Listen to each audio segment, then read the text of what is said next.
Hello master, இன்னைக்கு நம்ம Dindigul famous mutton dalcha ஒரு 130 பேத்துக்கு சேர்ப்போம். வாங்க எப்படி செய்யலான்னு பார்ப்போம். தோரம் பருப்பு 2 கிலோ, கடலப்பருப்பு 600 கிராம், மஞ்சத்தூள் 1 ஸ்பூனு, சீரகம் 1 ஸ்பூனு. பருப்பை நல்லா கழுவி இதெல்லாம் போட்டு 2 விசில் விட்டு மைமையாக வேக வச்சுக்கலாம். பருப்பு வெந்துக்கிட்டு இருக்கு. தால்ச்சாவை தாளிச்சு விட்டுக்கலாம். 150 மில்லி கடலை ஊற்றிக்கலாம். எண்ணெய் சூடாகிடுச்சு, மசாலாவை போட்டுக்கலாம். 150 கிராம் பூண்டு, 1/4 கிலோ சின்ன வெங்காயம், 100 கிராம் இஞ்சி, எலும்பு ஒரு 1/4 கிலோ, மல்லித்தலை ஒரு கைப்பிடி, தக்காளி ஒரு 1/4 கிலோ போட்டுக்கலாம். மஞ்சத்தூள் 1 ஸ்பூன் போட்டுக்கலாம். இப்போ பிரியாணி மசாலா 2 ஸ்பூனு. செலவு நல்லா வணங்கிடுச்சு. தண்ணி ஒரு செம்பு ஊற்றி வேக வச்சுக்கிறோம் எலும்பை. அப்போ ஒரு 3 செம்பு தண்ணி ஊற்றிருக்கேன். எலும்பு கொதிச்சு வேகட்டும். அப்புறம் கத்திரிக்காய் போட்டுக்கலாம்.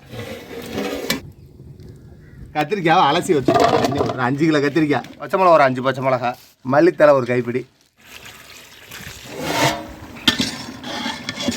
50 கிராம் மிளகாத்தூள் போட்டுக்கலாம். பருப்பு நல்லா வெந்துருச்சு. குக்கர்லேருந்து இறக்கி வச்சாச்சு. அதே மாதிரி எலும்பு நல்லா வெந்துருச்சு. கத்திரிக்காய் கழுவி வச்சுருக்கோம். வாங்க போட்டுக்கலாம்.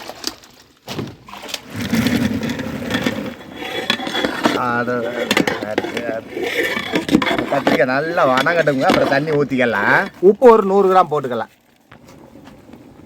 கத்திரிக்காய் நல்லா வணங்கிருச்சு. கத்திரிக்காய் மூழ்கிற அளவுக்கு தண்ணி ஊற்றிக்கலாம். ஓகே, மூடியை போட்டு நல்லா வேக விடுவோம் கத்திரிக்காவை.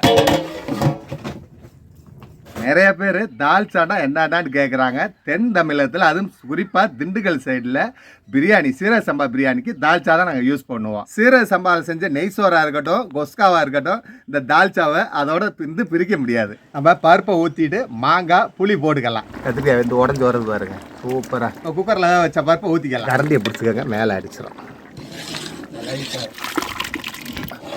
புளியை ஊற்றணும். மாங்காய் 1 கிலோ போட்டுக்கலாம். உடையாமல் இருக்கும். கடைசியாக போடுறோம். 150 புளி ஊற போட்டிருக்கோம். வாங்க ஊற்றிக்கலாம். வாசம் பண்ணதுக்கு மல்லித்தலை ஒரு கொதிச்சு ஓட்டி உப்பு உர புளிப்பு பார்த்துட்டு இறக்கலாம்.